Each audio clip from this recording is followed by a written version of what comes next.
First is preheating my HTVRont AutoPress 360, and we're going to sublimate for 20 seconds. So let's go ahead and get started. So we're gonna go ahead and just going to fold it over.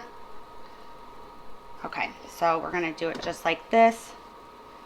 And here we have this part, as you can see. So the first step we're going to do is take a lint roller and just make sure you get all the debris or anything that's on there off. We need to preheat this just to take the moisture out. So let's go ahead and do that.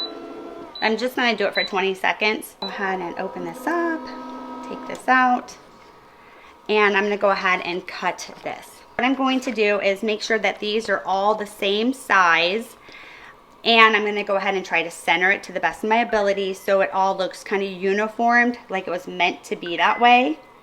So we're gonna go ahead and just kind of lay it flat. Make sure, of course, it's the right side up. And so it doesn't move, I'm going to use heat resistant tape. And I'm gonna do, just to make sure it lays flat, I'm gonna tape just a little bit on the sides. Okay, so see how I have this centered? What I'm envisioning is, of course, you have the black frame per se, and then since my sublimation paper isn't large enough, I'm thinking if I do like a white border and it's all the same, that it will look okay. You want to use parchment paper, so let's go ahead and do that. And we're gonna go ahead and place this in. We're gonna go ahead and hit the go button. You also want to make sure that you use parchment paper because you want to protect the top of your AutoPress. Okay, so the tape is just a little bit harder to take off, obviously, because this is kind of like a terry cloth type material.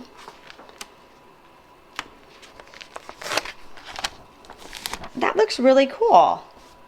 This actually is, this black stuff is sublimation as well, and I think the reason I'm getting black is because I'm folding the blanket a little bit as I'm smushing it back there.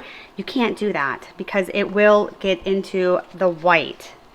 So actually, you know what I would recommend is using the Cricut press. That would probably be a lot better because then you're just pressing directly on it. So let's change because I don't want to get the little black marks in here. So we're gonna go ahead and switch. We're gonna use the Cricut press. I think it's a lot safer, so let's do that. Like a heat pad type mat. I'm gonna place it right under here. And I can tell you this already is so much easier. No falling blanket. Okay, so we're gonna go ahead and do that. And we're going to take the Cricut press and let's just press down for about 10 or 20 seconds. And we just want to take the moisture out, and that is why we are pre-pressing it. Make sure it's the right size up, center.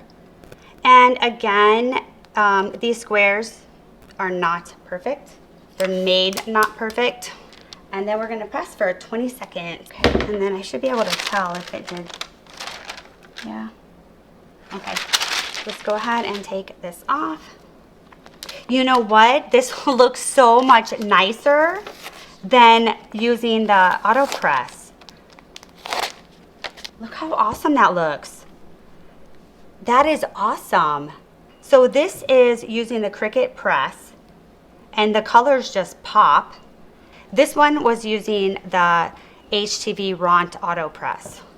And this is using the Cricut press. Oh my gosh. It's like night and day.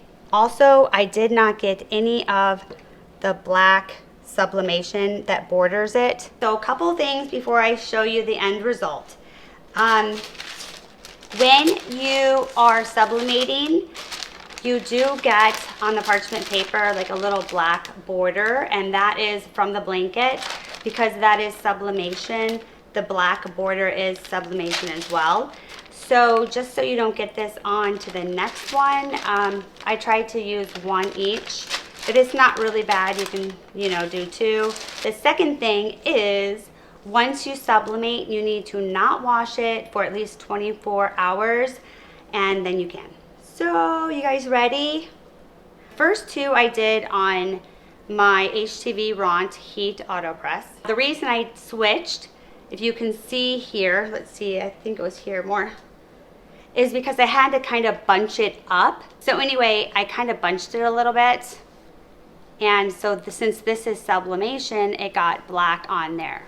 So to avoid that, I went ahead and I used the Cricut press. But oh my gosh, isn't that awesome, you guys? It turned out so much nicer and more vivid. I think it looks awesome. I would totally recommend doing a Cricut press, you know, like some sort of handheld heat press. So anyway, that's it. I hope you enjoyed my tutorial, and comment below, let me know. As always, thanks for watching, and I'll see you guys in the next video. And if you like this, I'm not sponsoring them, or it's not a commercial or anything like that, but if you do like this project, I'll leave the link below. And that's it, guys. See you in the next video. And also, if you don't already subscribe and you think this channel's for you, make sure to hit the subscribe button and a thumbs up. Bye, guys.